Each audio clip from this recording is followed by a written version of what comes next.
Valamogolas, everybody. This is Don Willie back again with another video, and this one is a very epic panel. And we are talking Brandon Stark, Children of the Forest, White Walkers, Season 6 of Game of Thrones, and things that it has confirmed and also crushed for us as far as theories. And oh boy, I am so happy to be here with my panel. We got Val from Because Geek, Quinn from Ideas of Ice and Fire, James Johnson from James of Thrones, and my man Jerry Targaryen Steamboat from the Hype's Watch. So, panel, take it away. Well, hi everyone. I'm Because Geek. Well, Val from Because Geek. And I don't know, I'm a live discussion noob. That's what I was going to put on my little tagline, but it's not working. So, yeah, I make videos on mostly the show. I have read the books, but I'm more of an expert on the show than the books. So this is going to be interesting for me. Discuss more book stuff. Hi, I'm Quinn from Ideas of Ice and Fire. You can find me on Twitter and Facebook too. I do theories on A Song of Ice and Fire, and I also review the episodes every week. And yeah.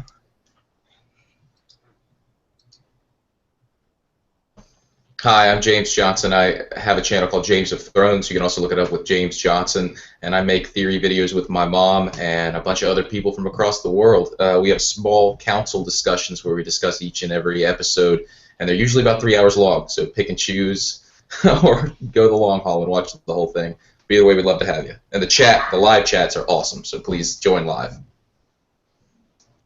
Hey everyone, it's Jerry the Targaryen Steamboat from the Hype's Watch. Yeah, just do stuff with the Hype's Watch. Right now we're doing a lot of reaction videos for after the episode and Q&As for the week. And then we do several other kinds of videos with rereads and whatnot. That's pretty much it. Don, take it away with your dabbing.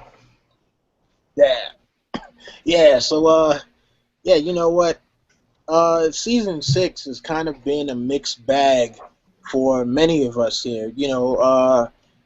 I came up with my own kind of theories, and James is a big guy when it comes to theories, as well as Quinn. And Season 6 has kind of confirmed some of our theories and also crushed some of our theories. But I think the biggest confirmation that we got, especially with Season 6, Episode 5, The Door, was that the Children of the Forest created the White Walkers, and also Bran having effects on past events that have just now started to kind of take hold.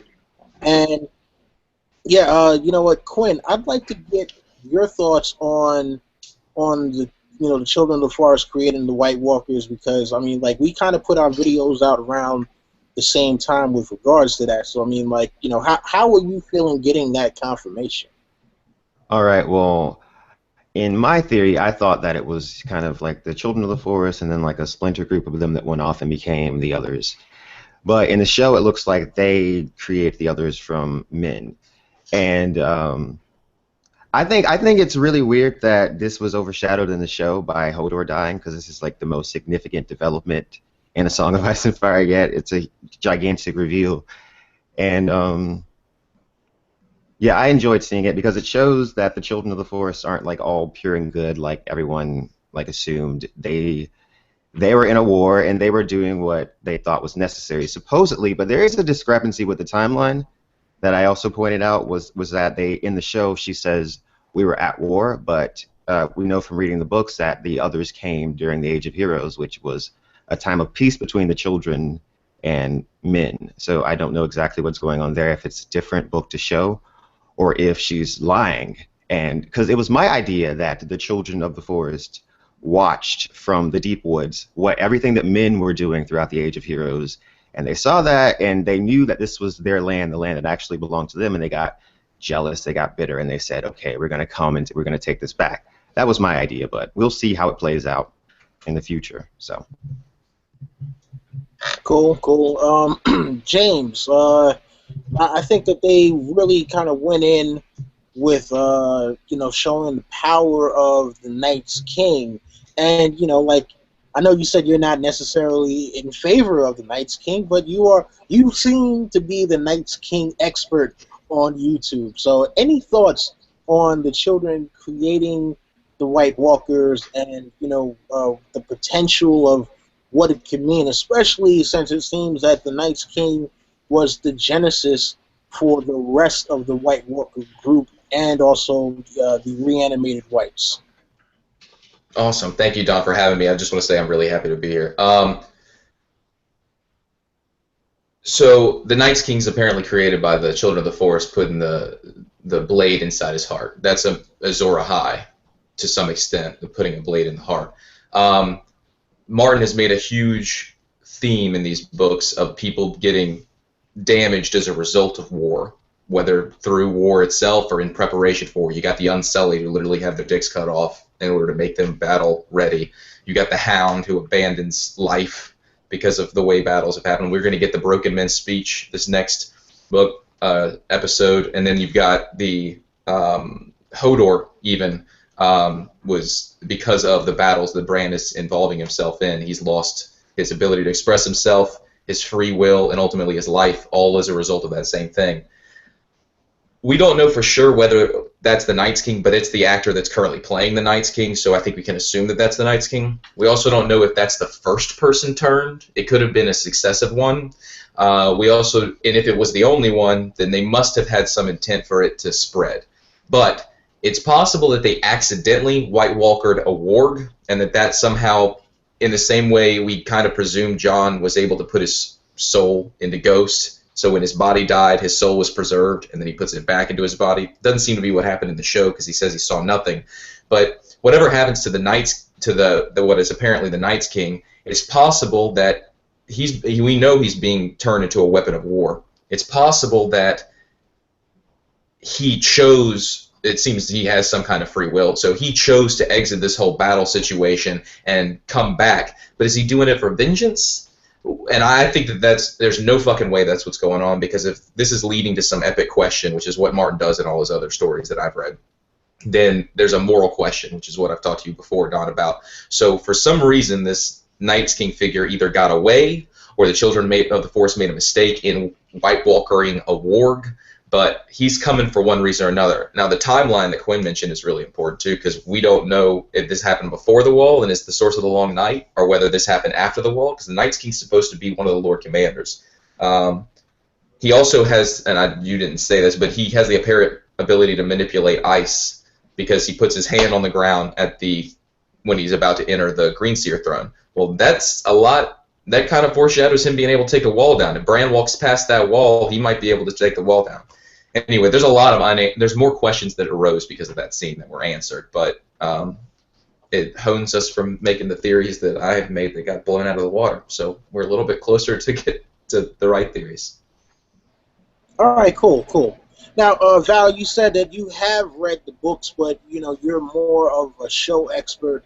Was this a surprise for you to find out that the Children of the Forest created the White Walkers? Well, I had read a lot of theories online, and that was one of the big theories, was the children had created the men. So it was more of a confirmation than a reveal for me. But yeah, it was very, like, they didn't give the scene the emphasis that it should have had. And I agree with that. I think Quinn said that too. All right. Jerry, now what were you thinking when you saw, the ice blade? Sorry, the ice blade. The dragon glass blade being plunged into that man's chest to create a White Walker. Oh yeah, I mean, I was thinking a lot of what everyone else is. I was just kind of shocked. I was like, oh, the children created the White Walkers. Okay. And at first I thought, well, this is a spoiler for the book. And I thought more and more about it, and after thinking a lot about it, I still think it kind of is, but it's not as clear as the show is making it. I don't think the history is as simple as what it. I think they're what do you call it in the show? They're making the history a lot more simpler, like simplifying it. And I think they're doing a lot of this, like simplifying. Because if you take a look at this is like a classic scientific or sci-fi trope that we're seeing here. You know, man create like well, not man. Creator makes a monster, monster turns on him. I mean, we've seen it in science fiction over and over and over. We've seen it from Frankenstein. We've seen it from, you know, Skynet and the Terminator series. We've seen it with the Cylons in Battlestar Galactica. We've seen it with the replicants in Blade Runner. It happens over and over and over. And that's so not a George R.R. Martin thing to me. George R.R. Martin has been kind of the slayer of tropes. Like, I've never seen him, like, run with, like, he doesn't do tropes very often. He usually, if anything, he likes to, you know, do the reverse of tropes. But at the same time, it also kind of makes sense because George R. R. Martin likes to do a lot of, you know, there's a consequence for every action, no matter what it action, even if it's a, you know, well thought action or well, like, you know, well intended action. I mean, if you think about it, this really isn't that like from the show perspective, this isn't that evil of an action. This is, you know, the children are being murdered by the, you know, first men. They have to defend themselves. In their mind, if you look at their perspective, you know, the first men are the monsters. They're the ones killing them, doing that. And, you know, sometimes to fight a monster, you have to create a monster, and that's what they did here, at least in the show. And I think you will get something like that in the books, but it's not going to be as simple. If you look at the consequences, it's never really direct consequences. It's usually a domino kind of consequences in this book. Like it's not, like Ned doesn't lose his head because Sansa told Cersei that they were leaving. It's usually a whole tons of factors. So I'm thinking there's a lot of factors that are being left out in this right here, and that's why they probably glossed over it, in my opinion. Okay, yeah, I would have to agree. You know, they definitely have simplified a lot of what has gone down in books so far, and I think what will happen in the books later for the show. You know, unfortunately, there's a lot that has been left out, and it may have been purposely because they don't want to spoil too much, but also because I think that you know, for the mass of people who watch the show, there's a lot of people who don't read the books at all, have absolutely no interest in them. So I think they don't want to pull too much in because you don't want to, you know, you don't want people to get swamped and bogged down and be like, okay, well, what does that mean? Like, and basically, you know, being like Ned Stark from that play. So, yeah. With that being said, next up, Val, does this change your perception of the Children of the Forest at all? Well, okay. Well, first of all, there was something I wanted to add to the spoiler talk, and it's that I read an article that was explaining that David and Dan have 3 major spoilers that they're going to reveal from Game of Thrones from George R. R. Martin, and they've revealed 2 so far, and the last one is most likely Jon's parentage, and the children creating the White Walkers was not one of them. So I think it will definitely be different in the book. But back to your question, how it changes my view of the Children of the Forest. Well, they did what they had to do. I mean, according to the show, it's I really think I like the theory that they created them after the peace pact, and they watched the men for a while and then understood what they had to do, and then just like kind of didn't like how they were taking over everything, and then created the White Walkers because of that. So I don't see the Children of the Forest as evil, more as just trying to survive, and yeah. All right. Well, James, so, you know, what was your perception of the Children of the Forest after getting this reveal, and also even before, like, what were your thoughts on the Children of the Forest when it pertains to Bran and also the White Walkers, even before we got the reveal of them creating the White Walkers? I was of the perspective that these children of the forest were somehow not on Bran's side, that they were a manipulation. I actually thought that they were more, this is going to be out there, but lizard people. Like, lizard people are a common thing in fantasy, and they, even though they're described as cat-like, they have sharp teeth, they have slint eyes, they have different patterns on their body, it almost as if they change color. They hid in the rocks and the trees when men came around, so it made a lot sound like dinosaurs and lizards, the distinction of dinosaurs and lizards. So, and I thought that we might get some reveal on that, but first of all, they might be extinct now, that what happened with the Green Seer Throne being destroyed, but I think they're also likely on the Isle of Faces. There's some green men supposedly there. Apparently they're on Bran's side to some extent, so I feel like the Children of the Forest are definitely not evil. They are.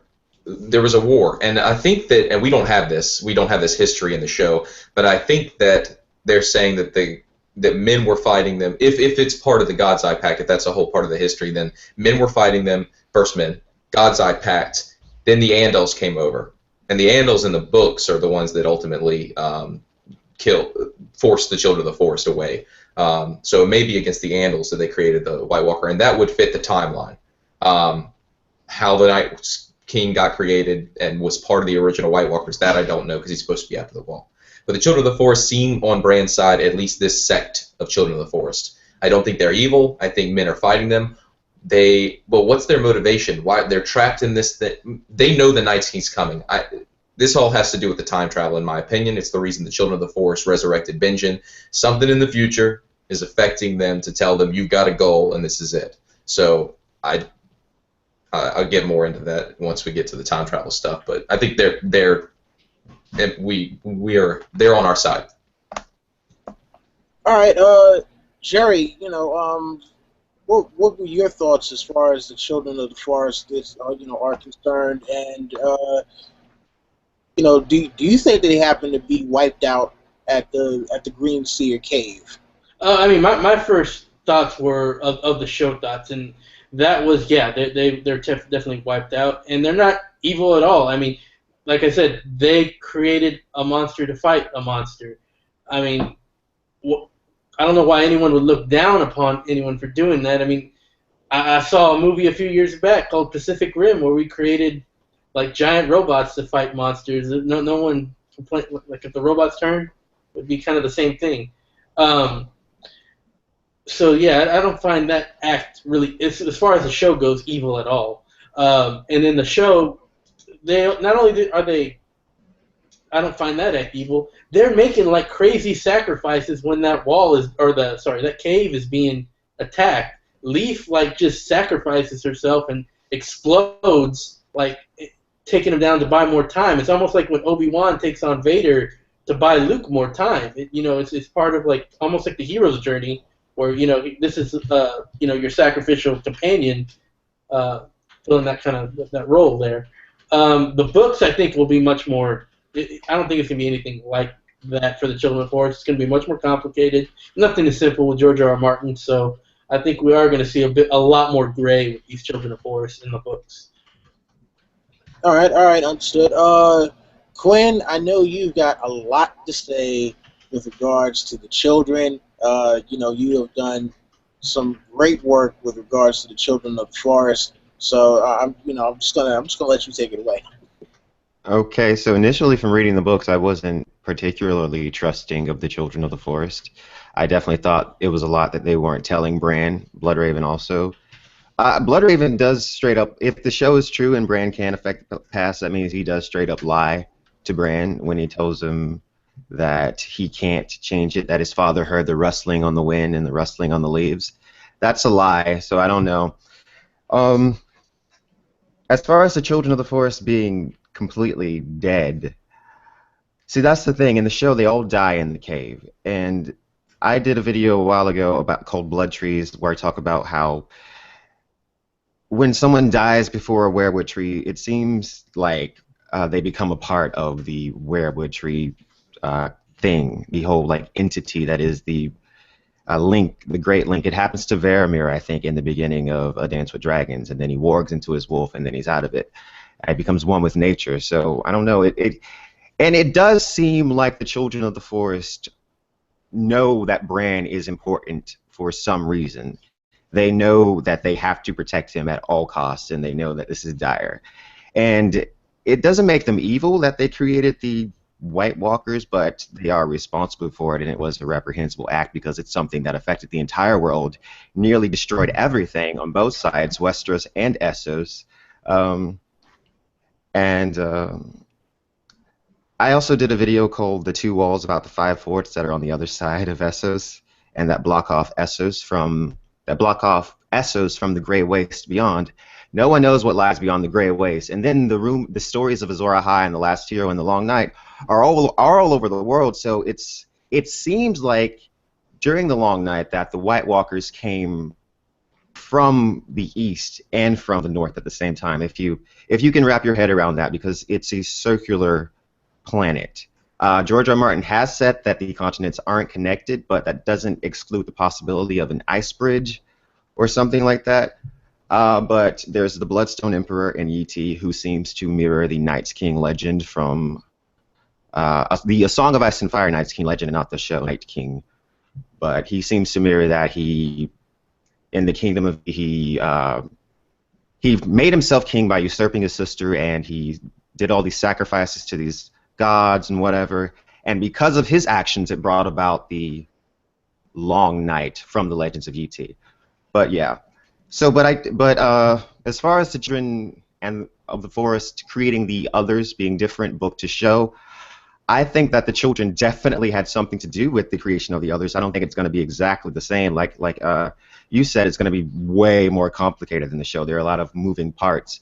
And as far as the children all dying, there are like 60 of them in the cave in the books, as opposed to 6 in the show. So I'm sure some are going to get out and run with them. Like they can't all die. I mean, some of them would have to say, okay, we got to run with them and make sure they get to where they need to go, which is probably the Allofaces. All right.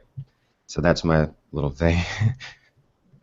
Nah, it's all good. Listen, man, happy to hear your thoughts on this, and I'm glad to have all of you guys on here because I think that everyone brings a very unique perspective to this topic, and it's something that a lot of people have speculated on for years, and we weren't sure how some of this stuff was going to be revealed, whether or not they were going to reveal it, and we're still not even sure how different it is going to be from the book to the show with regards to the process of the children creating the White Walkers, and honestly speaking, we could get a fake out on this. I mean, what if the children actually didn't create the White Walkers, and this is something totally for the show? I mean, that would really just kind of, come and pour water on the flames there. But,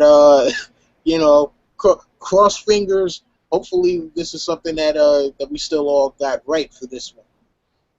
All right, so now let's talk about Bran and his time-traveling abilities. Now, this is something that I speculated the second time that I read A Dance with Dragons and read specifically the final Bran chapter there.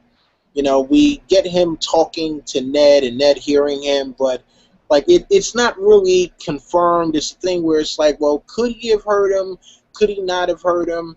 And then we get his whole slipping back through time and seeing all of these different events. It appears that he sees Sir Duncan the Tall and Old Nan, possibly the creation of the White Walkers, because we see like the white-haired woman that's sacrificing a man in front of a heart tree, and we're not exactly sure what that means. There's a possibility of him seeing the whole She-Wolves of Winterfell storyline, and also him seeing his Aunt Lyanna and his Uncle Benjen, but this is, when they're younger.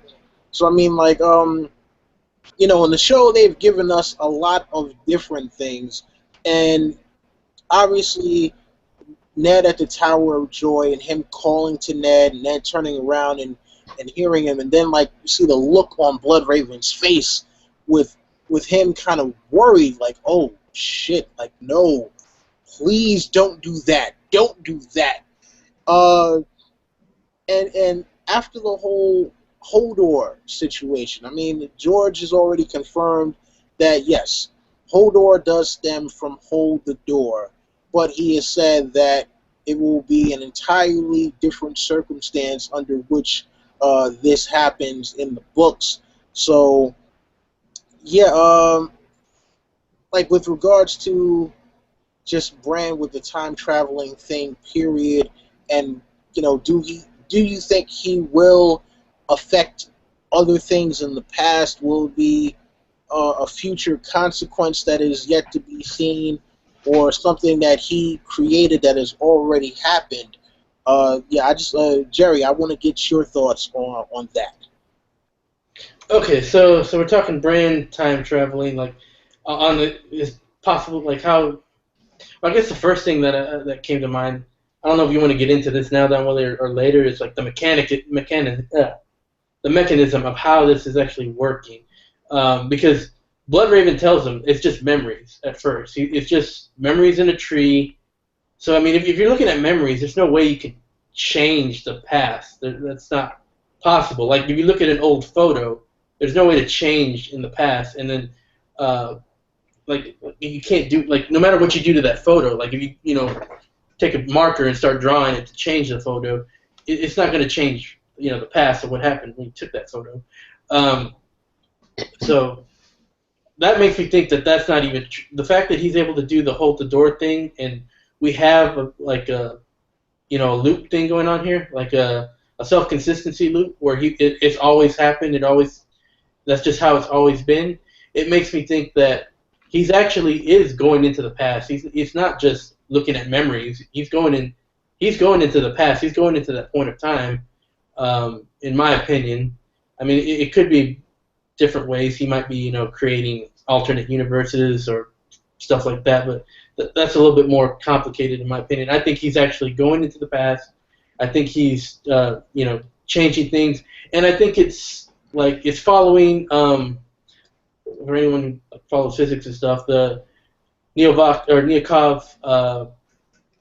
self-consistency juncture, where it's like you can only alter a little bit of things in the past. You cannot change it. The thing, it's always is.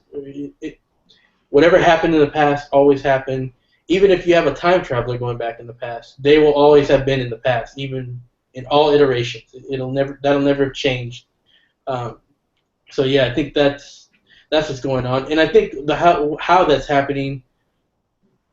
The way I kind of came up with I mean, I really have no good evidence for this, but I think Bran is actually skin changing into a werewood tree, and that would kind of make sense of how Bloodraven becomes one with the tree. If they're actually skin changing, you can become one with whatever you're skin changing into, and these werewood trees actually have the ability. They're like a time machine. And they have certain points of time that they can go to, and that's what Bran's doing. He's going through certain points of time because Bloodraven tells him you're not putting up a voice, you're just moving the leaves to whisper a wind. Well, if you're moving the leaves, that means you're messing with the tree. So I think that's what he's doing. That's my opinion there. What do y'all guys think about that? All right. So James, yeah, your thoughts on Bran. And just his art. Will he affect things? Has he affected things that we will find out later, or is it going to be a thing where he does something, where he goes back to the past, and we find out that something is going to wind up being different and fundamentally alter the perception of the story going forward? I agree with is it Jared? Is that correct? Jared? Jerry. Jerry. Sorry. I agree with what Jerry said. To me, what we learned in what happened to Hodor is that time in this world is one encapsulated thing, unchangeable. So though somebody can go into the past and affect it, that affectation already happened. So that's why Bran has Hodor with him. Bran didn't make Hodor into Hodor until years later. Bran's not even born when Hodor gets expressive aphasia. That had to happen in order to get Bran to the wall. So that loop is is not really a loop. That time is self-encapsulated. So anytime somebody goes into the past, they're not changing what happened in the past. So before we ever saw Bran whisper to Ned, that already happened. Ned was walking up those steps, heard something, and turned around. Same thing with Hodor, same thing across the board. So when you think about time being unchangeable, that makes what Bloodraven says not quite a lie. The past is already written. The ink is dry. It's true. But you can go to the past and say something or affect it, but it's already happened. The ink is dry. All right, so which means that ourselves, we exist in this moment. There was a self that existed in the past, and there will be a self that exists in the future. But to me, this is my present. Everything in the past, in hindsight, seems inevitable. It seems like it couldn't happen another way. The free will I'm exerting right now, I don't think there is free will, but what the appearance of free will that I'm exerting right now appears to be able to affect the future. But in the future, everything that will have happened seems in hindsight. When Bran affects Hodor, Hodor has an epileptic seizure, and hold the door, hold the door, hold the door, hold the door, hold the door, Hodor. There's some other people that have had epileptic seizures and have had visions. Jojen. Somebody has given Jojen those visions from the future. And we know who it is. It's the Three-Eyed Crow. Three-Eyed Raven in the books is what it's called. It's the Three-Eyed Crow in the books, the Three-Eyed Raven in the TV show. In the TV show and in the books, when Bran gets to Bloodraven, he says, "Are you the Three-Eyed Crow?" And Bloodraven says, "I have been many things. Now I am as you see me." He never answers the question. In the show, there's a scene where Bran is in a vision, and he sees the crow, the raven, and he pulls an arrow out, and he tries to shoot it, and Jojen comes out of nowhere and says, "You can't kill it. It's you." Bran is doing all of this. Bran is coming to himself in the past to get him to go to the wall. Bran is the one who told the Children of the Forest to go resurrect Benjen. Bran is the Three-Eyed Crow.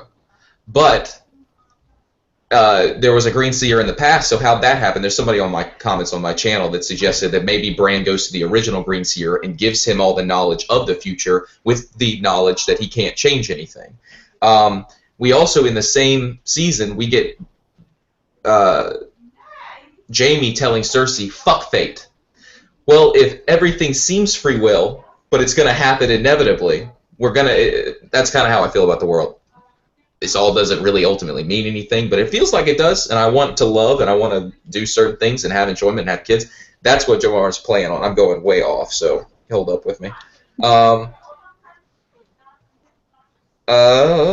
Also, as a side note, Bloodraven, when he gets killed, says, "The time has come. Leave me." But he doesn't look like he's looking at Bran when he says that, and I think we need to consider that he might be fucking with Bran, and that would be why he might tell Bran not to fuck with time. Don't go into the past. But the future is unknown. The past seems inevitable. But in the future, the present will seem inevitable. And the whole idea I've said with the Night's King is free will. In my opinion, the Night's King is going to offer immortality at peace. No hunger, no pain, no fear, no anger, no hatred, no needs. Peace. And immortal. But no free will. And that's religion. It's what government kind of offers. Not really, but you give up some free will for security.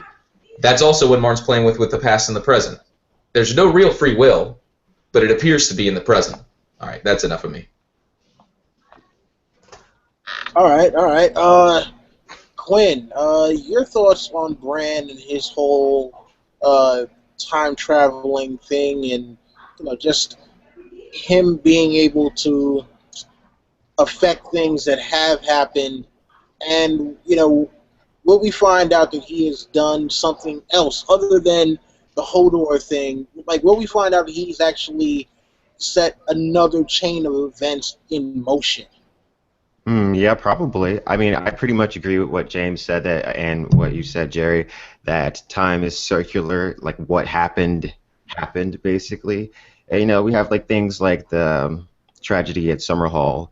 Like nobody knows why Aegon V just suddenly became obsessed with fire and dragons. But we do know that it happened 7 years after Bloodraven supposedly disappeared beyond the wall, and then they brought 7 dragon eggs to Summerhall and to honor the 7 gods, and they did that thing, and it completely went crazy.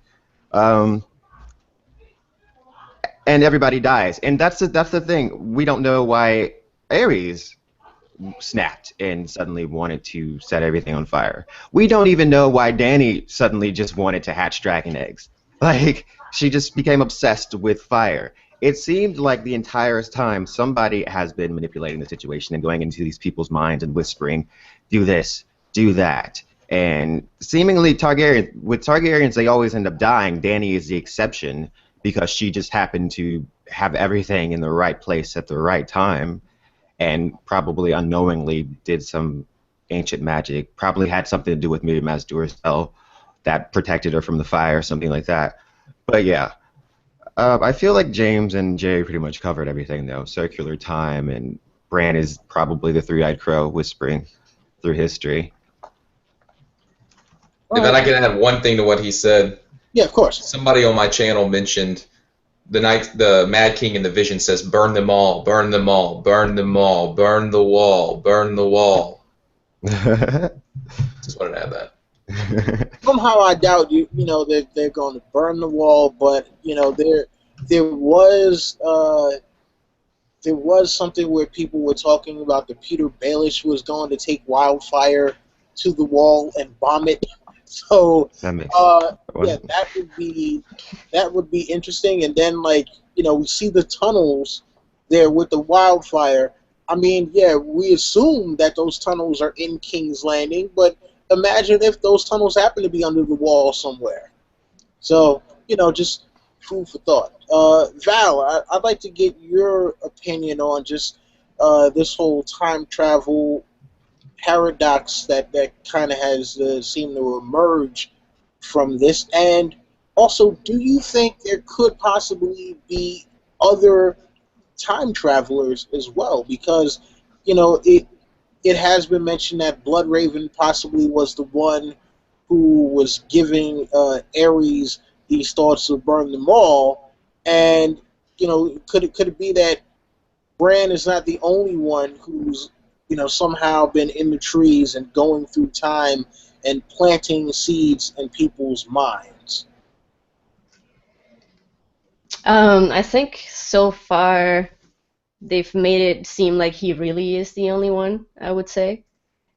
Based on what Jojen has told him. Like, Jojen has told Bran that he's just special, and there's things that he can do that no one else has ever been able to do. And I think he's the only one. But the only thing that I don't get is how, it's being I thought it was confirmed that Brynden Rivers, was the three-eyed raven, and I really want it to be Bran because I really like that theory, and I know that Jojen said that the raven was him. But would it be that Bran took, the raven that Bran saw in that vision maybe was him after the three-eyed raven died, the present three-eyed raven? Would that be correct? Yeah. I kind of have a theory on that actually, or it's kind of like a shot in the dark kind of tinfoil theory. But actually, it was right before the Hold the Door episode. I was saying that Bloodraven is Bran, and what happened was that Bran dies, sometime in the future, Bran dies, and Bran is so powerful. I don't think there's another time traveler. I think Bran, like how Bloodraven says, 1 in 1,000 are skin changers, and 1 of 1,000 skin changers are green seers, and I think 1 of 1,000 green seers are as powerful as Bran. I think Bran is that strong, and he's probably the only one who could do through time. You'll probably have to go centuries and centuries, or more than that actually, to find another one that's as strong as Bran.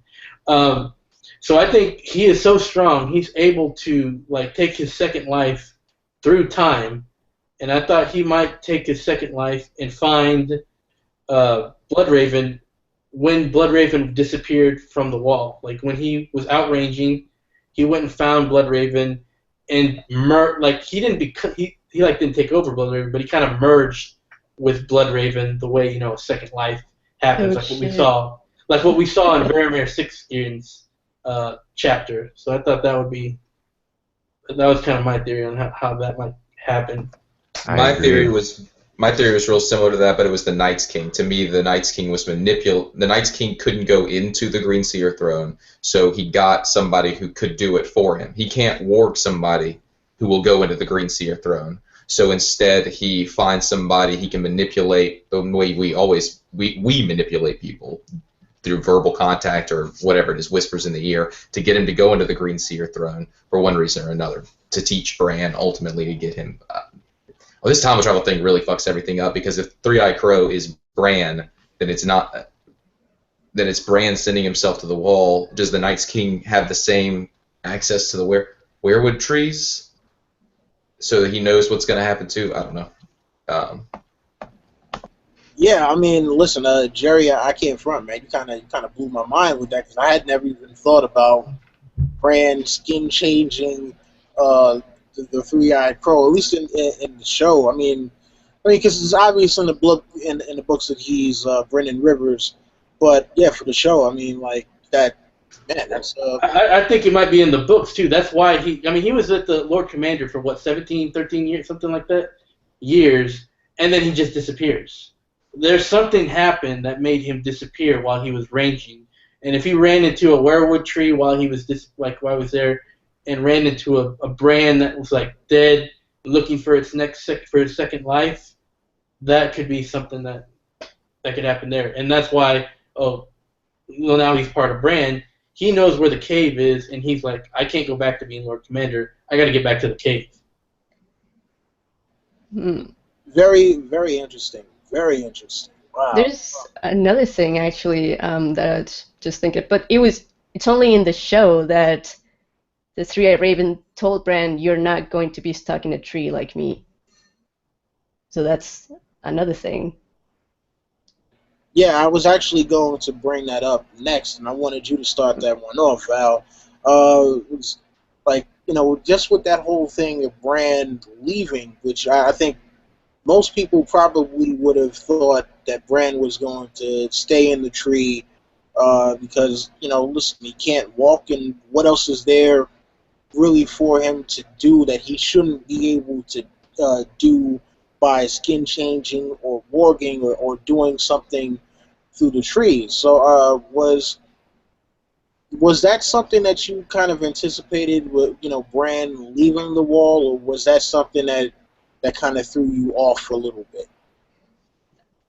Yeah, I've been saying that Bran's gonna leave the cave for the longest time. Like even the very first picture that we got from season 6 was Bran on a horse, and immediately I realized that it was him outside of the cave because he, well, in a vision he doesn't need furs. That was the main thing. Like we've seen him out in like the lands of always winter, and he's wearing nothing, right? So why would he wear furs in a vision? So that just told me right away that he was leaving the cave. So I was expecting that for sure, and I I think the only way to go right now is south. I don't think he has anything to do in the lands of always winter or anywhere north of where he is. I think he'll go south, and I've been trying to figure out what he's going to do next. I think he wants to warn people pretty much, and I feel like they may have gotten more dragon glass from the Children of the Forest. I think that I thought I saw Mira carrying a bag, and I thought it was packed with dragon glass, and maybe she had some weapons that she was gonna spread. But I don't know. It's The Children of the Forest fought with dragon glass. In fact, Maester Lewin makes fun of them for that. Like, yeah, they tried to use wimpy dragon glass, and that's why they got whooped by the Children of the First Men, because they used dragon glass weapons again, and they tried to use them against the men, and it just didn't work. Yeah. Mhm. Yeah. Quinn. I mean, do you think that Bran is going to eventually leave the cave in the books, or do you think that this is a show only thing? I'm not entirely certain. If he does leave the cave in the books, I think that it'll probably go to the Isle of Faces because that's where he would be strongest. It's the largest collection of weirwood trees, and there may or may not be other children of the forest there. But I did get the impression from reading the books that he would be in the tree forever, that he was replacing Bloodraven for some reason, uh, possibly because Bloodraven was withering and dying, or I'm not entirely sure. I don't think we will see the Night King show up in the books and kill Bloodraven, though. I don't think that's the way it's going to happen, because I don't think that the Night King in the show is in the books. I think that the leader of the White Walkers in the books is probably much more abstract. But yeah. So either the Isle of Faces or to the Weirwood Tree in Winterfell. Okay, yeah, it makes sense. Makes sense.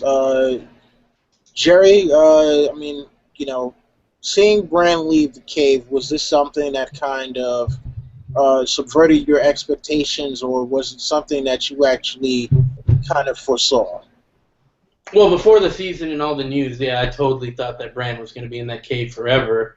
Val convinced me before the season that, at least in the show, he was going to, leave the cave and go in that, do that. I still thought, well, I think that makes sense. I thought at first that made sense for the show. It's boring in a cave. You're just sitting there. You need some action beats. You gotta help the mainstream audience. And I was like, well, but the book, you can do all kinds of interesting things in a cave still just by staying in there. But now I'm not so sure. When we read in preparation for this, that back door exists in the books. Like there's a back door entrance. It's hard for they can't really take Bran out because they said it's impossible for Hodor to climb down there with carrying Bran at the same time. It's a real tough climb. So I'm not sure how they're going to get out, but I have a feeling they're going out that back door just like how we saw on the show now. So I think, yeah, now in the books he's leaving. And I thought we were supposed to see, or at least there was rumors that we were supposed to see in the books, the Lands of Always Winners. So if it's not Bran, who else could it be? I'm thinking Bran is still going to go north. All right. Yeah, that's a very interesting thought. I mean, personally, as far as going to the Lands of Always Winter, I think that we could possibly get, a Benjen epilogue, maybe. I mean, I think that, they didn't bring him back for no reason, even though they did merge him with Coldhands. And we'll get into that in a minute. But first, I want to get James's thoughts on this one as to whether or not you think that this actually does mean that he will be leaving the cave in the books.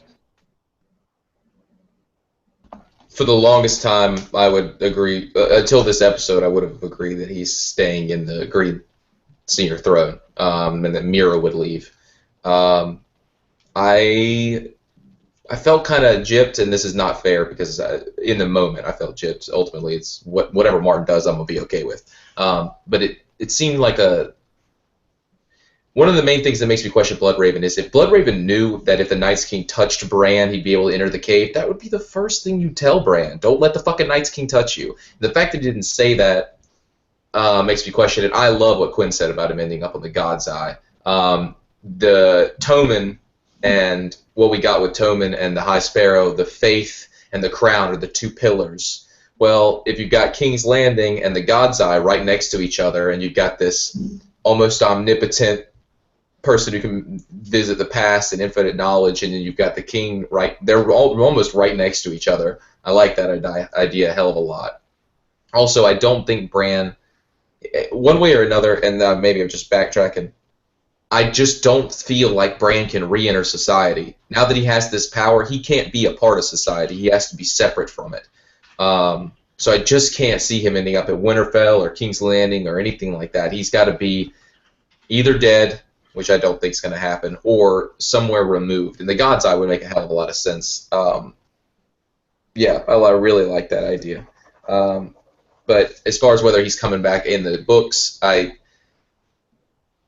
I have no fucking clue. No idea at all. I always thought that what would happen was Mira would be like, "Hey, I've got to leave. There's no reason for me to be here." That the White Walkers would chase her to the wall. Bran would see her at the wall, trying to get through, about to die, and bring down the wall to some extent, thinking that he could.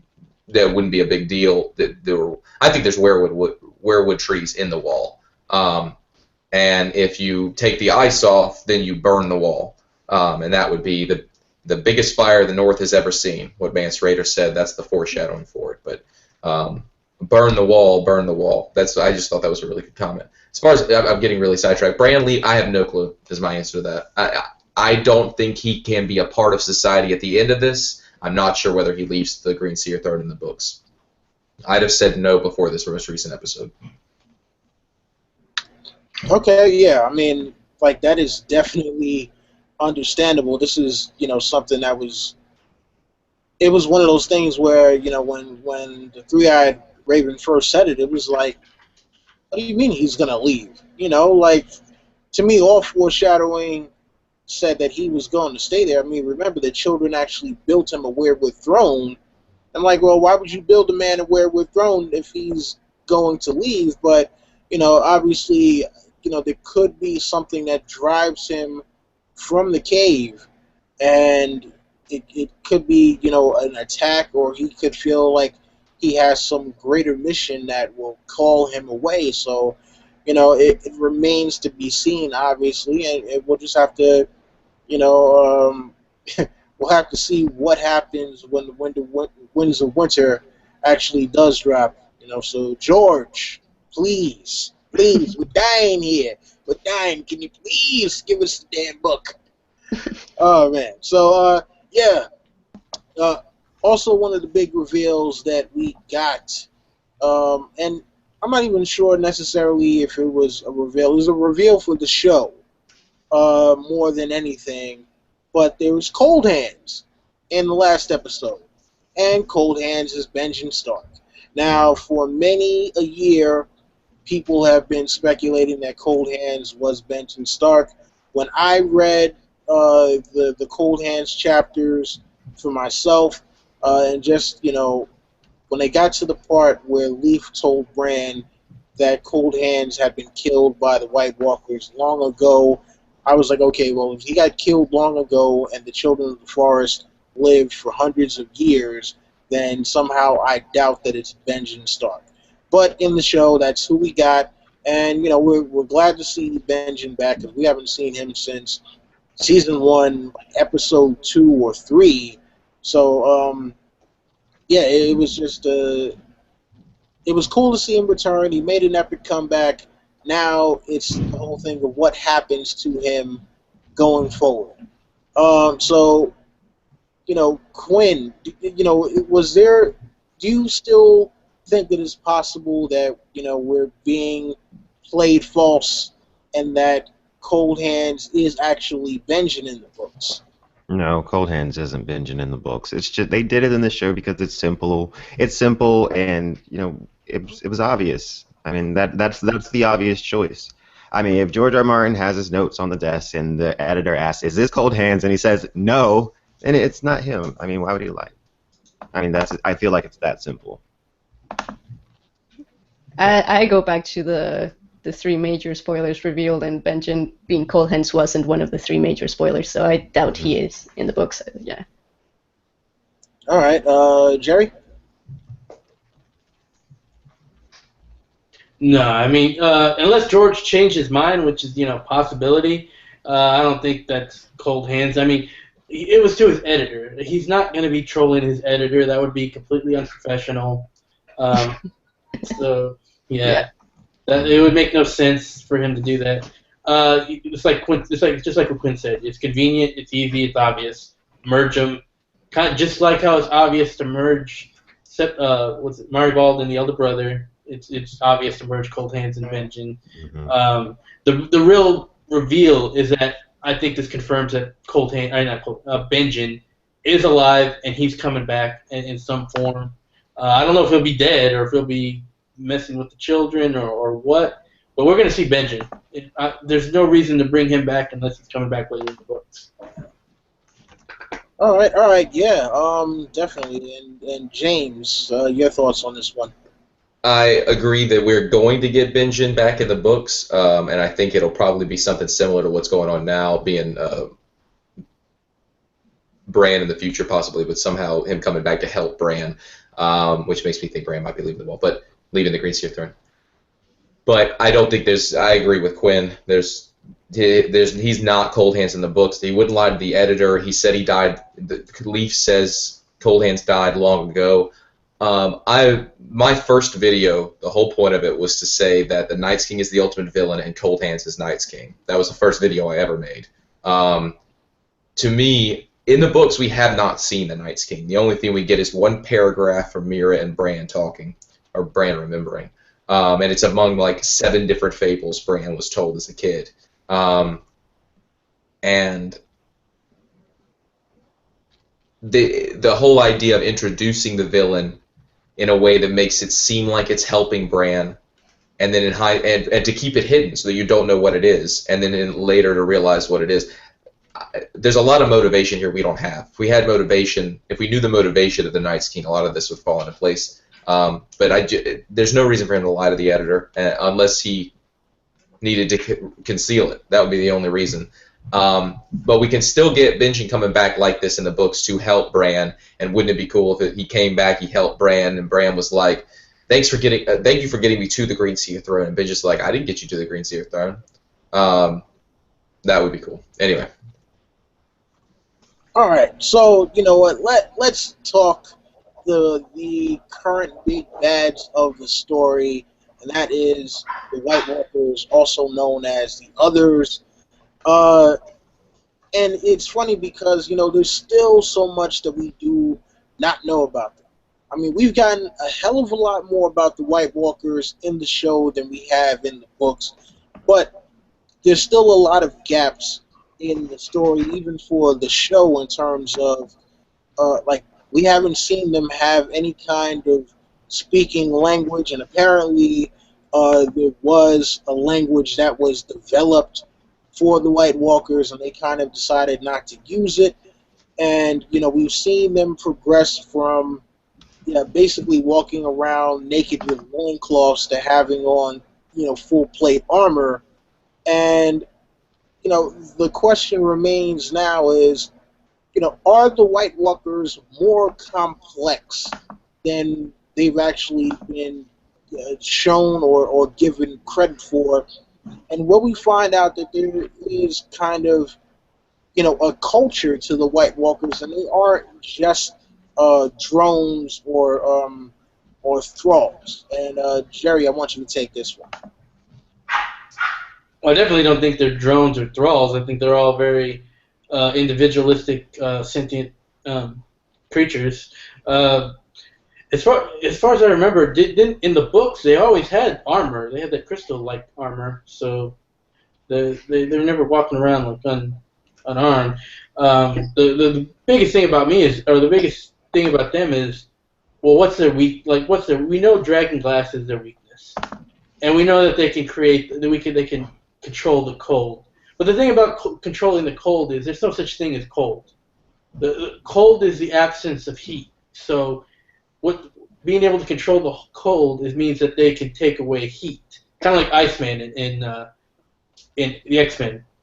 His power is he's able to create H2O and take away the heat. We haven't seen him being able to create water, but we have seen him take away the heat. We actually saw that in the episode, Hold the Door episode. When he walks up to the flames, he takes away the heat and just walks through that fire. So that makes me think that wildfire isn't their weakness, because they can just take away the heat. Unless there's some component in wildfire that they're weak against. I don't think wildfire will do anything to them. Regular fire is not going to do anything to them. Dragon fire might, because there's something about a dragon that does damage to the White Walker. So, there's magic. Yeah, there's some magic. Magic. Yeah, Val, your thoughts on the White Walkers, and are they a lot more complex than what we've seen thus far? Yeah, I think there's something there that's very confusing to me, which is, so if the Children of the Forest created the White Walkers to fight the men, and then they decided to fight the Children of the Forest for creating them, then why are they still killing men? Like, can they control? Are they just full of hate, like just beings of hate? Like, what do they have against the men if they were originally men?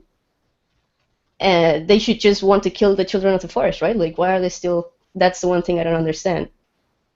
I might have a comeback to that. So if they were meant to fight the men, that means they were fighting the men. At least for some point, they're fighting the men. So that means the men are their enemies. So the men see them as a threat, and they now, because the men see them as a threat, they have to kill the men. They have to kill their enemy. The men aren't going to let them just chill, at this point. Right. Yeah. Even though they turned on their masters, they're not going to be like, oh, well, we're cool with these guys now. I mean, well, you know what? I always looked at it as genetic engineering, and remember they were trained to be a weapon against men. So it's like even though they had broken free of their original masters, they still have that programming in mind that's got them like, all right, well, yes, kill Children of the Forest, but still got to kill men because because programming. So. Yeah, that was the thing that I always thought about in terms of like why they are still going after human beings. It's just that's part of their programming that they were never actually able to shake. But Quinn, yeah, your thoughts about this? Because I mean, I know you have done extensive study on the White Walkers. Honestly, with the White Walkers, I assume that the children created them and they used a green seer, a human green seer like Bloodraven, to control them. But the problem was the Night's King, being a powerful skin changer himself, he had his own mind, his own free will, and he said, then I'm not going to be controlled by you. I want to have my own free will. And that's why they have that really cool scene in the door where you have the Night King standing in front of the three-eyed crow, and he kind of just looks at him for a moment and he kills him. He's like, finally, I'm killing you, and now I want to be free. That's why he's going after Bran, because Bran is probably the only one that could keep them in check. And that's I feel like that's why when the three-eyed crow was sleeping or dreaming or whatever, when Bran touches the werewood tree, that's why he goes to that place, the Land of Always Winter, because that's where the three-eyed crow was at that point, trying to keep them at bay. I feel like it's been a constant struggle, the Night King versus the Night King, or the abstract entity in the books, versus the three-eyed crow. I feel like that's what's going on. There's that conflict, and now the only one that can stop them now is Bran, which is why the Night King will come after Bran. That's what I think. That's my little idea. Okay. All right. Cool. James? I think Quinn pretty much he and I agree on this one. We don't really have the information, but I gotta stick with what Quinn said. What Quinn said matches what I think. All right. Yeah, very plausible. Well, asked the thing. Ultimately, he's getting to free will. There's two books I've read of Martin's that are outside the Song of Ice and Fire world: Tough Voyaging and A Song for Leah, both of which end up asking a question, and I mean that quite literally. A question, a moral question at the end of the books that makes you choose either to take away somebody else's free will for the betterment of them in one of those stories, or to remove your own free will in order to enter this collective consciousness where you are connected to all the other people that have joined. So anyway, I agree with Quinn. So you guys think that the Night King is just going to stop killing people after he kills Bran? Is that what you're saying? They kill people for their army. I mean, that's why they kill. That's why he kills people, because he wakes them up and they can fight for him. The issue I run into in this theory about the Night's King offering immortality without death is that he's killing people, and at what point, what's he waiting on in order to do that? And I don't have an answer to that. However, he has less White Walkers than he started off with. So maybe it's about, because I'm talking about White Walkers, not Whites. These Whites have no free will. To me, the Whites are the army that he needs in order to get the end goal. But I mean, what's he waiting on at the end? He could have come to Hardhome and said the same thing. Join me, and I'll give you immortality. But if you don't, I'm going to kill you. And I don't know why he didn't do that. So I really think a lot of this is going to have to do with when the Night's King meets Dany, because Dany. What if that's his mechanism to give it immortality? That's the only thing. That's his system of how they get immortality is turning into a white. That's the only. Well, to me, the Whites don't have. You've lost yourself. No longer exists. It's just your body. Yourself is gone. It's in the nothing. Whereas the White Walkers, to me, have they have art. And they have language, which means there's some free will going on there. Mm-hmm. But they are also subservient to him, and I think that extends beyond just subservience like humans are subservient. I think it has a lot to do with warging. Like Hodor follows the Night's King around, follows Bran around, but is also warged by him. So I think it's a combination of free will and the absence of it. So yeah, I think the Whites are, although it's a form of immortality, are not, there's no free will there. All right. Now, next up, I have a question that I actually asked in one of my videos, called "Will It Happen in the Books?" And it is: do you guys think that we will get to see more Bran visions that are not Stark related? Because all of the visions that he had in the Weirwood Trees in A Dance with Dragons were all 100% Stark related, all about Winterfell and maybe possibly north of the Wall. But we didn't get anything else from him with that regard. In the show, obviously, we got to see the Mad King, we got to see Daenerys, we got to see the White Walkers at Hardhome, and, there's the Tower of Joy, which I think we're probably going to get the payoff for that one in episode 10. But yeah, do you guys think that we are going to get to see other things from him, more information in general that may not be spelled out in other parts of the book, so that he may be able to fill in the gaps for? And Quinn, you're up first on this one. Anywhere that there is a weirwood tree in the books, Bran can see, I think. Because in the show it looks like they've gotten rid of that rule. He can just see whatever. But in the books, I feel like he is bound to the side of the weirwood trees. So if there were major events that happened under a weirwood tree, he could see that, I think. So, yeah. Okay, James?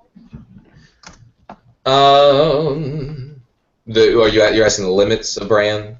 I heard. No, not necessarily the limits, but will we get to see other things? Like, like, for example, in the World of Ice and Fire, we get a big fill-in for what happened with the Reigns of Castamere. Right? Because we hear about the Reigns of Castamere all throughout the books, but we don't actually know what it is that happened. And in the World of Ice and Fire, that's when you get it all spelled out. So for other, events that have been maybe mentioned from time to time, but never went into full detail, like such as Tragedy of Summerhall. Do you think that it's possible that Bran is going to be the one to fill in like some of the gaps for the major events? Not even just Tragedy of Summerhall, maybe the Tourney of Harrenhal, the Tower of Joy, because Ned never finished off the rest of that for us. So could it be Bran who's the one that relays, some of these monumental events that we only get the glimpses of how they went down? Definitely. I think that Martin needs to limit what he does with that, because if he does a lot of different scenes, it's too easy. It's telling, not showing. You're supposed to show people. Then once you've shown them, then you can tell them, is to try to sum up what's happened. But you show first, then you tell. If Martin does this with too many scenes, it'll feel like the Bran's visions are all this important. A lot of mystery, and then Bran will just tell us what really happened. But yeah, I totally think that he's going to end up having to do this. The only way for us to get the Night's King story is through Bran in the books. The only way is through Bran. And I say that because Sam would be the closest, because Sam, and this is the metaphor, Sam has all the books from the Citadel that he could research, but they're limited in the skewed perspectives in the past, new people writing it based on the fables they heard, a lot of missing information. Bran has access to the literal truth through observation. He can't, well, I guess he does, since he can get in people's minds. But we have to use Bran in order to get certain things. I don't think in the books, make sure I'm right, I don't think in the books that the realization of Jon's parentage will be through Bran because of Howland Reed. But I don't know that. One way or another, Howland Reed knows. But I don't know if he's still alive. I don't know if he's the High Sparrow, if he'll be alive to tell Jon.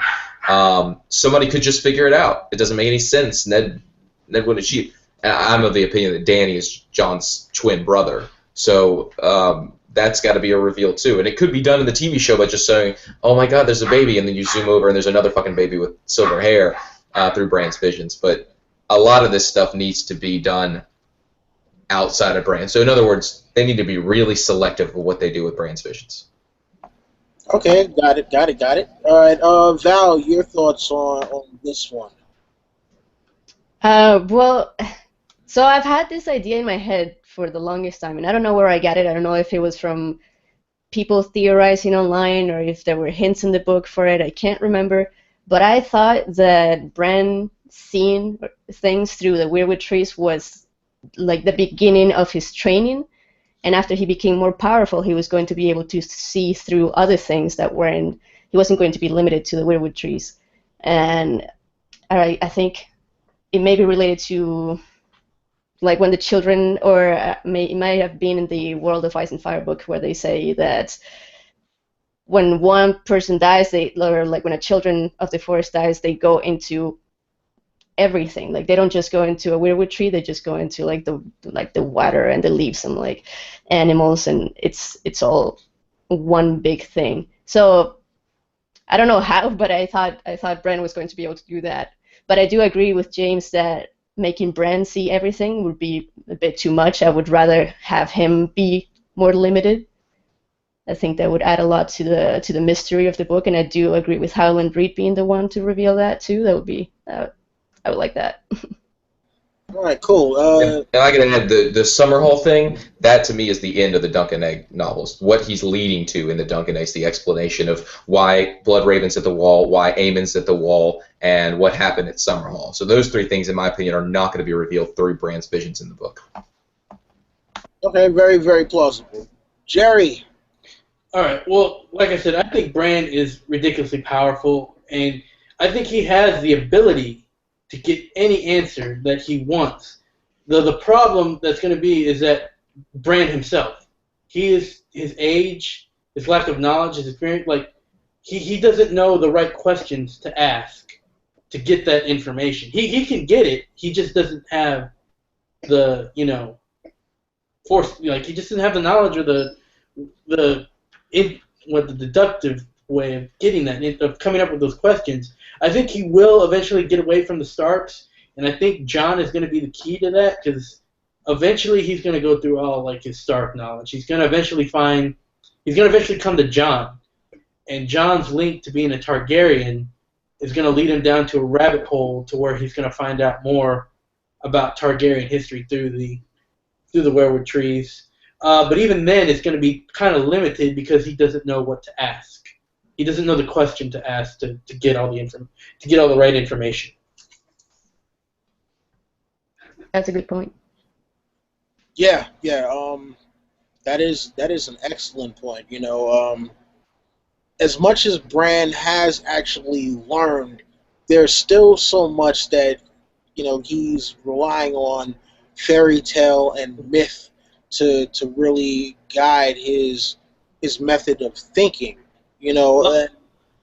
Obviously, if you put Littlefinger or Varys give them Bran's power and put them in the weirwood tree, they would figure everything out. They would learn everything, know everything, but because Bran isn't at their level of intellect, he's not going to be able to figure it all out on his own. He's not going to be able to ask the right questions. Well, at least not yet. But so yeah, that brings me to another question as far as Bran having visions. Now, I could be wrong here, but it kind of seems like the children of the forest themselves can't actually see through the weirwood trees, and that's the reason why they need the green seers. So, going back to the reveal of them creating the White Walkers, for the books, do you think it's something that Bran will kind of find out by accident, that something that they weren't anticipating that he would actually find out? And part two to that question, could that possibly be the reason that he does leave the cave? Is him finding out that it was the children of the forest all along who created the White Walkers, and that kind of changing his perception of them, and him being like, you know what, I'm out of here because I can't trust you guys. So you know what, Quinn, you're up on this one. I think that through the books he'll begin to realize more and more that he's being lied to about some stuff. I don't know if that's going to make him leave the cave though, because if they wanted to keep him in the cave, they could. And the thing is, Bloodraven seems to have knowledge of the future, but he doesn't know exactly when things are going to happen. Like, we know from the show that he seemed to knew that Bran had to go back in time. He knew that Bran had to affect Hodor. That's why when Mira says Warwick into Hodor, he's like, listen to your friends. He knows what's going on, but he didn't seem to know that it was going to happen at that moment. Because when Bran says, am I ready? He says, no, but we have to do this now because this has to happen. So I feel like no, I don't see that being the way it goes down. But I feel like he's gonna eventually realize stuff that they don't want him to realize, and I feel like it could be an accident. It could be a similar situation, him slipping back in time without them knowing, and then seeing some stuff that he's not supposed to. There was something that I did want to bring up though about Bloodraven and Bran. Let me see if I can find it. I had it written down. The first time in the books when Bran goes into the past, he sees Ned Stark sitting under a weirwood tree, and he says Winterfell, and Ned Stark looks back up, and he's like, who is that? And Bran gets scared, and he pulls back. And then Bloodraven tells him, he didn't really hear you. He heard wind, heard the rustling on the leaves and stuff like that. And then later, Bran just suddenly goes asleep. He doesn't even know how he is asleep. He just says, suddenly, I'm dreaming. And then he sees Ned again, and he calls out to him this time, and then he doesn't hear him. So it seems to me like Bloodraven intentionally went into Bran's mind, made him have this dream, and then showed him what he wanted to see to convince him that, no, you can't actually affect the past. That's what it's like to me what was happening. That's in A Dance with Dragons. So, yeah. Very, very interesting. Gary, your thoughts on this one? See, Jerry? Yes, I did. Okay, and as far as that goes, I'm not too sure. I agree that Bloodraven's actually manipulating him. I think it was just like Bran is figuring things out. Like, you're learning some like a new trick. You're trying to, you don't know, even though you hit it the first time, when you try it again, sometimes it doesn't work. Or just like say you're practicing basketball, you hit a shot. That doesn't necessarily guarantee that your second shot's going to go in. So it might have been right there. Can you repeat exactly what the frame of this question is? Do you think he will find out the reveal of... Oh, yeah, the reveal of the children? Okay. Yeah, by accident, though. Yeah, I think he will. I think he'll find out with it, but I don't think he's going to necessarily flip out. I don't think he'll actually be able to fully understand what exactly went on, and I think it's going to be more the reader that's going to flip out and be like, what the fuck? And then Brand's going to be like, huh? And he's going to be asking questions and not getting clear answers. That does seem very, very possible. Val? I don't know. I think... Wait, he's going to find out that the children of the forest were that there's some lies going on. Is that what you're saying? Yeah, I mean, one, that they created the White Walkers, and also Mm. that there might be other things that they're keeping from him. But also, do you think if he does leave the cave in the books, that it's because of the information that he found out going into the trees by himself that could, have him say, you know what, I'm done here. This is just too much for me to handle, and basically screw you guys. I'm going home. Yeah. Well, I don't know. I mean, it could go either way. I'm really not 100% on either, but I'm going to say that I would like for that to happen. I would like for Bran to be disappointed in something and leave because of that. I don't think, like, I do know that hold the door thing with Hodor will happen to save Bran, but I don't know if it's going to happen when they're leaving the cave. Like, I feel like it's going to happen in another situation with another door. All right, and James. Oh yeah, sorry about that. I'll mute the dogs. Bran leaving the Green Seer throne to me is there's if it happens in the books, I have no idea how it happens. Just completely lost. It could be because he sees a vision of a family member in need, because he's pissed off, like you're saying, that something that he was manipulated in some way. It's no telling. No telling. It's good. It's an interesting theory, though. I like the idea. Actually, I don't think he would be allowed to leave very easily if that was the case. I Good agree. point. There are like 60 children Yeah, of the Forest. Yeah, there are 60 of them in the cave. I mean, well, it's funny because this was where it's time to pull out this stuff right here. Oh yeah, it is foil time, people. Just when I thought I was going to put the foil away for good, I start to get these crazy thoughts when I go back to rereading some of these chapters.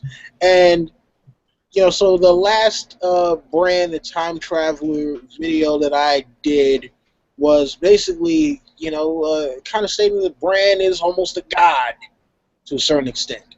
Now, since we've had this conversation and just kind of thinking about Bran possibly leaving the tree, Bran possibly finding out nefarious things about the children of the forest, and that being the thing that prompts him to say, you know what, I just can't do this anymore. You guys are, screwing around a little bit too much. Now, here's the question that I'm going to pose to all of you, and that is, if Bran is the all-powerful super warg, green seer, ninja, assassin, god, omniscient being that we think he could possibly be, you think it is possible that he could prompt a psychic attack on the children of the forest, and that could be the thing that gets him to be able to escape from the Green Seer cave? And James, since you are, possibly one of the tinfoil kings on on YouTube, I will throw this one to you first. Repeat it. Is it possible that he could do some kind of psychic attack on the children, and that be the thing that allows him to escape from the cave? Nah, no idea. One thing I can go off from this, though, is that the ultimate battle in this is going to be between the mind of the Night's King and the mind of Bran. It's why is Bran the one being trained? Because Bran's got the knowledge, or not knowledge, but the capabilities is telepathy. The Night's King obviously has the two, and I say that because he's creating new ones, whether whites or White Walkers. He's creating new entities like a working power. So the battle between their minds, it would be foreshadowing for that situation if he's training to work multiple people. And the fact that he can stay in the vision and Warg Hodor and Warg Hodor in the past to me means he's capable of doing multiple things simultaneously. And we know Varamir Sixskins was kind of. He had them under his ability, but we don't know for a fact that he was simultaneously warging multiple. We do know that he had to be actually warging the polar bear for it to work, because otherwise the polar bear did its own thing and fought him constantly. And when he came out, he'd be really pissed. He was still able to ride the bear while he was warging him, right? So. Yeah, that's true. But he couldn't, in my mind, he can't warg the bear and the wolf at the same time. Right. I don't know. But the Night's King seems able to warg multiple entities all at once, if that's what he's doing. All right. And sticking with another gentleman who is known for his theories, Quinn, your thoughts. Could Bran possibly create a psychic attack on the Children of the Forest, allowing him to escape their grasp? Don't think so. I don't think how would he know how to do that unless somebody taught him? You know what I mean?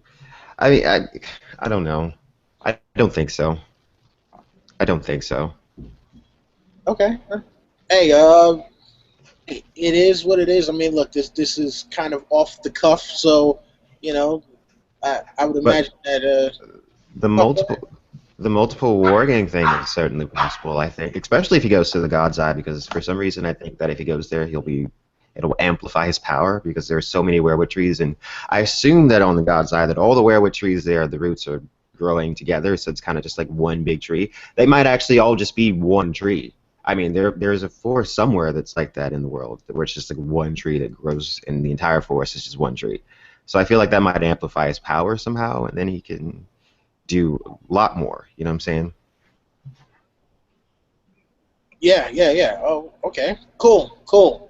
All right, Jerry, your thoughts on could Bran possibly use a psychic attack to escape the Children of the Forest? Normally I would say no, that it's not going to happen. That's just too far out there. But you know what? I'm wearing the tinfoil shades right now, so I'm going to go full tinfoil and say, yeah, he's going to warg multiple animals that are going to come in, and they're just going to attack the cave. He's even going to create a psychic version of himself, kind of like how Professor X does. And he's going to be doing like some shinobi moves and ninja moves with that, taking them out. And maybe even carrying himself out of there with the psychic version of Bran. How's that for some tinfoil?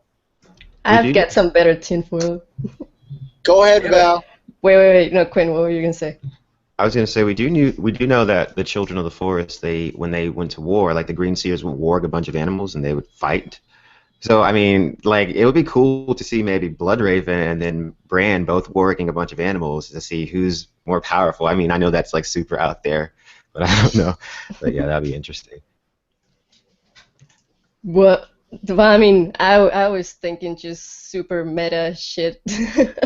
Excuse the language, but like, imagine if like the Blood Raven was actually, or the Three-Eyed Crow was actually Bran at that point, and Bran is attacking him, and he ends up warging into him, and it's like he's warging into himself, and it's this whole weird ass crap that no one can understand, and then.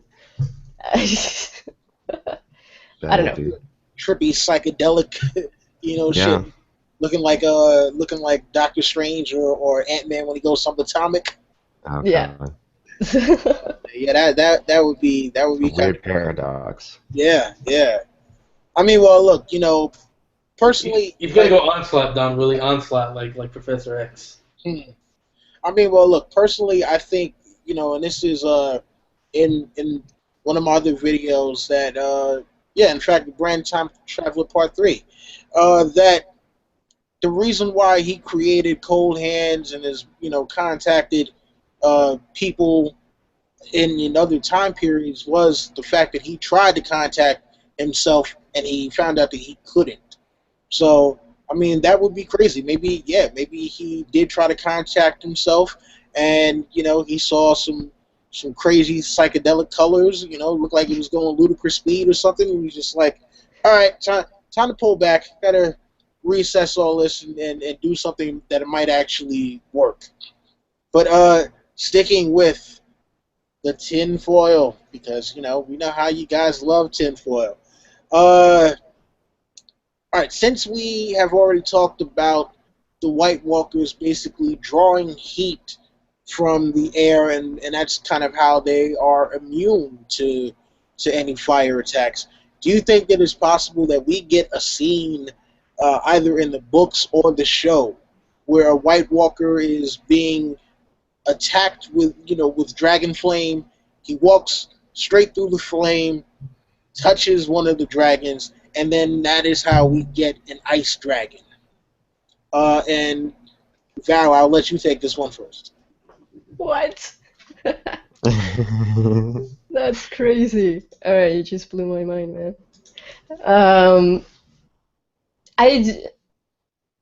I don't know. That's actually really interesting. I feel like we're not gonna get that ice dragon we all want so badly.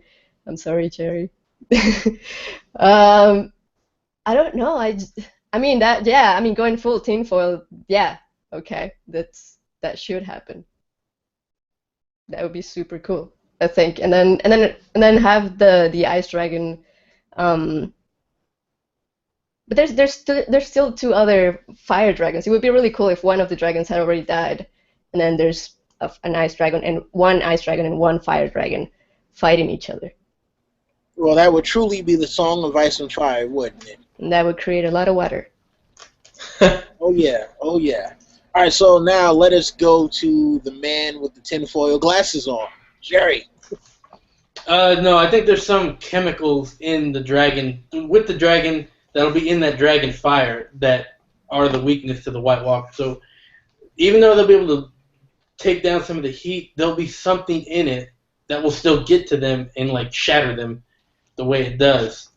However, as far as the ice dragon goes, I believe we are getting the ice dragon. It was in the it's in the World of Ice and Fire for a reason, and I'm gonna go out on a limb and say this is how we're gonna get it.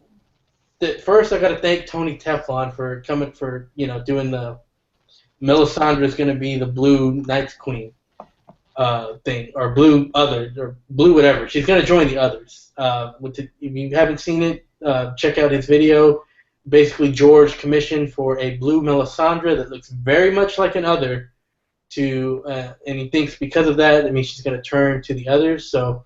And I think that's what's going to happen. They're going to change her the way they've been changing Crafters kids to an other, and she is going to be the one to birth the ice dragon the same way Daenerys birthed the fire dragons. All right, enough of the tinfoil. Wow. Okay.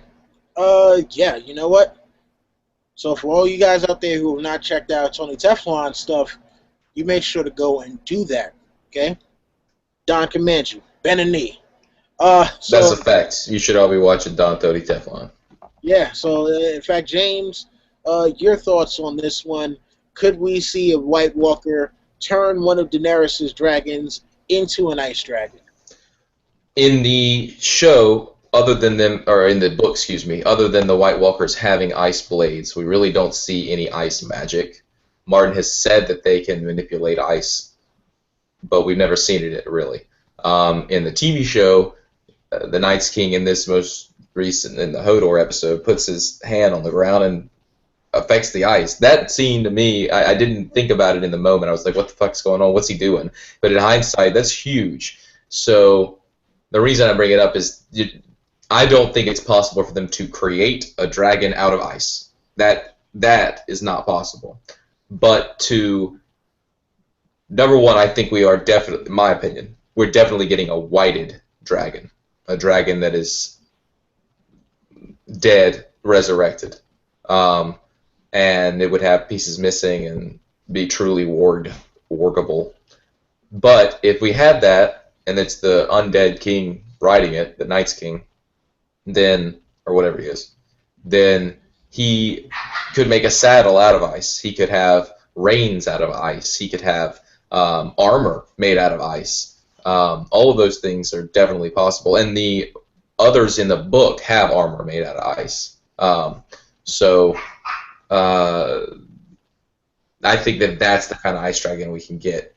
Yeah, I think that's more likely. Not necessarily guaranteed, but more likely. All right, Quinn. No, I don't see them turning one of Daenerys' dragons into an ice dragon. I feel like it's more likely that one of them will die and become a white than be turned into an ice dragon. But as for whether an ice dragon might show up, I mean, I feel like that's possible. I mean, it is talked about in the world of Ice and Fire, and they're supposed to be like 3 times the size of normal dragons, and then they just freeze stuff. Like I remember in the world of Ice and Fire, if I'm not mistaken, like they talk about the legends of like entire ships just being frozen and nobody knows why it's there, and they say it might be because of the Arctic wind or perhaps an ice dragon, you know. So if an ice dragon shows up, I feel like it's probably already alive somewhere in the land of always winter, but or more likely it'll be a dead dragon that's being warged. I think more likely, but I'm not certain if that will happen either. But yeah. All right, cool. Yeah. Man. So last but not least, I think that we really have to take a look at this thing as a whole and just think about how do these reveals from the show impact everyone's judgment or thoughts about what we will get in the books. Do you think that it's going to, like, some of it will be close? Do you think this is very far off? Or, do you think that these are just totally separate things and the things that are happening in the show are um, not necessarily stuff from the books? Like, I know that we are still waiting on a third reveal from the books, and we're not exactly sure what that is yet. And apparently, there's something that's supposed to break the internet, but we don't even know if the third reveal is supposed to be the thing that will break the internet. So, yeah, just thoughts on the reveals from the show and how true to the upcoming books they will actually be. And Vala, I will let you start this one off first. Um, well, I think I get a feeling that there's a lot of similarities, but most of it is completely different. I'm going to say that they've made a lot of changes. They've taken a lot of liberties with what they do with the White Walkers. And just like they did with joining Benjen and Coldhands, like something like that. Like, it's similar to the books, like the same facts and stuff are in the books, but in the show it's just used in a completely different way. Like, I don't know, I'm trying to think of anything specific. Like, well, like the creation of the White Walkers was probably a lot more complicated in the books, like we were saying earlier. And I don't know if we're going to see the White Walkers attacking the cave. That may be different as well. But I get a feeling that I don't know. Maybe come back to me. I'll think about it a bit more. All right, James, your thoughts on this one? I think, well, we know that David and Dan have met with Martin so many times in order to understand how all this is going to end. So the main arcs of the characters, I think, are unchanged, and that the ultimate goal is unchanged. I think that it's impossible for them to put all the stuff that's in the books in the show, so they have to cut some things. They have to make shortcuts. They have to expand some storylines because pacing changes. That said, I think they're going in the same direction with the main characters. Also, the 3 things that Martin said, the reveals, those aren't the way I read that was that they weren't reveals. They were things that when they sat down with Martin to talk about making a show out of this, there were 3 things Martin says, you cannot change these 3 things. These have to be in the TV show. And one of them was the Hodor thing, and I forget what the other one was that we got, but then there's the third one. You can help me out with that, Val. So I think that said, they are intentionally fucking with us because they're trying to make it better. And they're doing a great job of it. Bran says in the first season, or Rob says, old man used to tell me that we're all in the eye of a blue-eyed giant named Macumbo, and Bran says, maybe we are. Well, that's Martin. They are all in the eye of a blue-eyed giant. We get the scene with the guy in the play saying, in this most recent episode, saying, "Oh, we're all thinkers now." Well, why would I have any reason to be more of a thinker? Is it maybe because I've been doing this for fucking longer? It's my fucking job? And he sounds like a prick, and we don't like him for it, but that's kind of what Martin and the writers, it's kind of the Martin and the writers saying, it's our own fucking thing. Let us do it. As far as complaints about it, there's always going to be complaints, and I guarantee you that there are going to be complaints we'll have about the books. Things that didn't. A lot of people did not like Feast for Crows. I love Feast for Crows. A lot of people did not like it, and it was the longest wait, and there didn't seem to be any huge events that happened to Feast of Crows.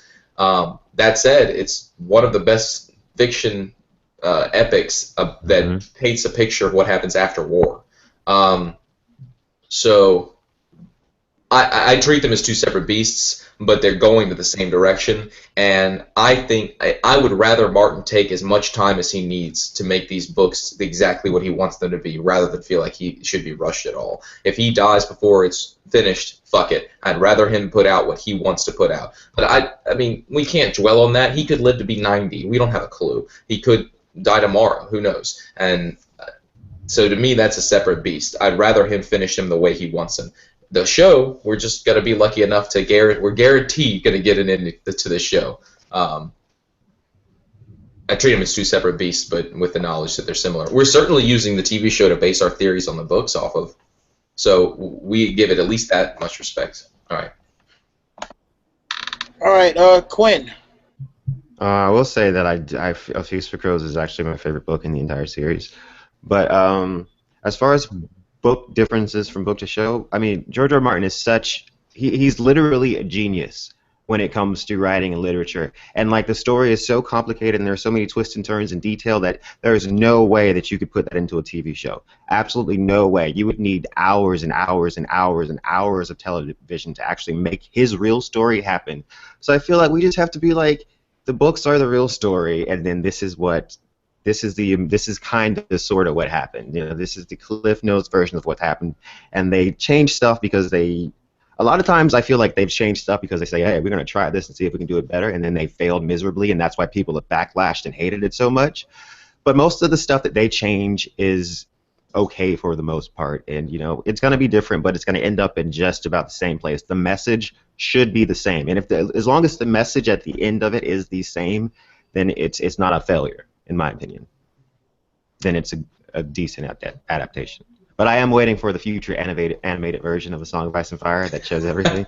I can't fucking wait for that. I would love it if they just read the fucking books and animated it simultaneously. Yeah, I would love it. That would be awesome.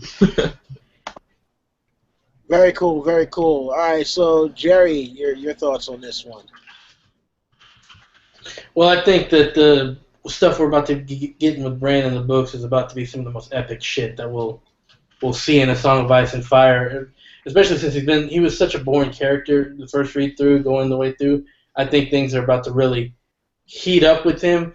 And as far as the show, I mean, there is some intersection. They're a little different, but if you look at a Venn diagram, there's going to be like a little piece there that's, you know, both the show and the books. And I think in that piece we're going to have a few checkpoints and mainly the ending. You know, the rest of the way is going to be very different. I think it's going to be a lot more simplified on the show because I have a feeling in the books that it's going to be just crazy. That might be a little too much for the budget for the show. You know, they got to they don't have enough quite of that cheddar to spend on some of the crazy shit. Like, you know, if you see an ice dragon or all kinds of whatever, psychic brand, you know, who knows? That's just, I think, too much for them. So I think it's going to be a much more simplified version, but it's going to the same ending with the same with a few same checkpoints, like, you know, hold the door, children created the White Walkers, stuff like that. Yeah, I love that you just referred to them as checkpoints. I love that. That's what they are. They're like nodes, checkpoints. Yeah. Yeah, I agree 100% with that. You know, oh man, and all of a sudden now the cat decides she wants to come and bother me. But yeah, I do look at the books separately from the show, but I definitely think that there there are certain beats that have to be followed from the books in order to make the show consistent with the overall story. Obviously we have gotten some major changes because of characters that they've dropped and storylines that have been dropped, such as Aegon, which to me, I thought just dropping the whole Blackfire subplot was a little bit of a disservice to it because there's a lot about Varys that it wouldn't explain then.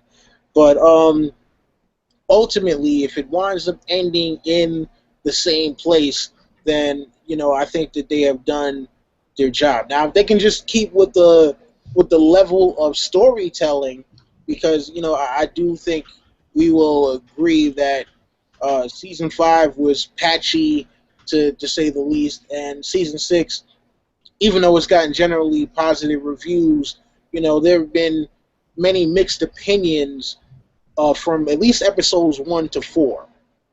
And oh man, we lost Val. Hopefully, she'll be right back. Um, yeah, but you know, I would like to thank all of you guys for being here. Everyone who is in the chat, everyone who will watch this later, and hopefully we'll get to do another one of these panels on another great subject sooner rather than later. So I'd like to give everyone a chance to sign off of here. Val, you're up first. Hey, well, it was a lot of fun to be here, and I think a lot of you guys weren't here when I said it first, but this is my first live discussion, so I was a bit of a noob here, but maybe I'll do better next time, because that'll be a next time, right? Okay. You guys know my channel is Because Geek, and I'll continue to make weekly videos as much as I can, and yeah, go watch those. All right. Quinn, talk to the people. It was a lot of fun talking to you guys. I'm a huge fan of James and his mom, LaDonna. I watch their videos all the time. Because Geek, I watched your videos before. You're really great, and you can check out my channel, Ideas of Ice and Fire. Just throw it in the Google or something. So, thanks for having me on, everybody. All right, James. Thank you, Don, for having me. I know it's difficult to get a hold of. I appreciate you having me on here very much, and I really enjoy it. Your format is great, and we get some definite hardcore coverage on specific topics. Jerry, your theories are fantastic, and I can't. Wonder, are those prescription glasses? No. Yeah, I mean, I think they were prescribed by Don Willie and Nico, but those are my doctors. Well, they look good. They're definitely stylish. Hey, I was telling Quinn earlier. I've been watching his videos since before I was. I think before I was doing videos. I can't even believe that. That's crazy. Sims stuff. I don't have to play The Sims. And Val, I do currently still watch your videos, so keep making them. Thanks. So anyway, thank y'all for having me. Sincerely, I had a good time. All right, Jerry. Yeah, Jerry the Targaryen Steamboat from the Hypes Watch. Yeah, catch me on the Hypes Watch starting, tonight. We'll be doing a reaction video again here on Don Willie's channel. And I just want to say thanks to everyone who joined. I had high expectations with every panelist here, and none of you disappointed. All y'all exceeded expectations. This is great. It's wonderful to talk with all of y'all. Yeah, this was absolutely a joy to do, and I'm glad that I could be the first live discussion for Val. And look, this is what I try to do. I try to bring people together and have elegant conversations in fine rooms and all of this stuff, right? Yeah. So the links for all of our panelists will be in the description, so if you are not subscribed to someone here or any of them here, what the hell are you doing with your life? I just want to apologize to any Hypes Watch that's watcher here. No rant today, so no rant here. Too much good going on to rant about. Yeah, so We'll get a rant from Jerry later on. I'm pretty sure. It's Game of Thrones episode, there will be a Jerry rant. But yeah, shout out to everybody in the chat. Like I said before, shout out to everybody who gave us a like, and even shout out to those of you who came in and decided you wanted to dislike. Whatever, haters are gonna hate. But you already know the rest of it. Holy crap! Yeah, I know where the hell is 30 comment, came. subscribe. Button. Yeah. Rate, comment, subscribe, share, tell your friends, come back for more. That has been our time. This is Don Willie saying, Valor Dohiris.